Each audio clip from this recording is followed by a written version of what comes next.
Welcome back. 24 minutes past the hour. Sally Cunnigham, our gardening expert, joins us now to talk about gardening and, as you just said, transitioning into landscaping as well. That's right. Well, a lot of people wonder what they can still have flowering outside at this time of year, and there are hardy annuals and perennials that'll keep flowering right through October.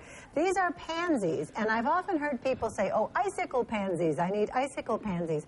And that was actually like a brand name, but actually the pansies that you get today are all very winter hardy. They will go through winter, bloom in spring and in fall. So consider them in your planters among the kale and the chrysanthemums. So I'm ready for lots of questions today. All right, we have Susan from North Tonawanda.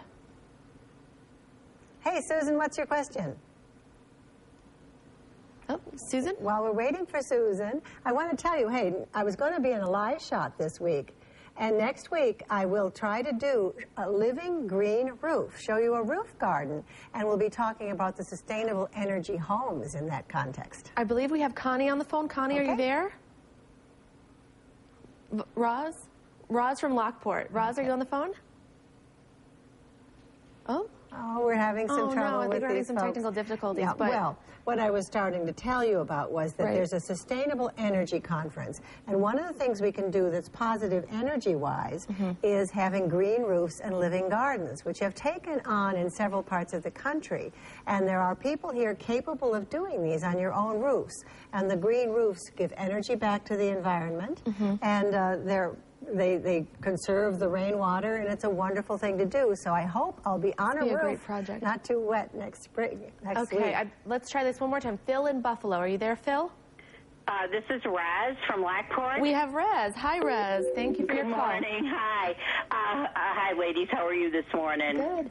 That's great. Listen, I planted some elephant ear bulbs this year. How can I save those for next year? Okay, lift them. They won't make it through. Some people try to keep them for a long time as a house plant, but you'll be better off lifting them, putting them in peat moss in a cellar where they're cool for the winter, and replanting them in late winter, early spring. So they're well worth keeping over because they're an expensive bulb, but you can grow them yourself. I think we have Connie back. Connie, are you there? Good morning. Good morning. Sally, I was wondering about when and how to winter ornamental grasses. Yes. Well, my own sister has said she's done well having a couple of them, if they're annuals, stay over in the house.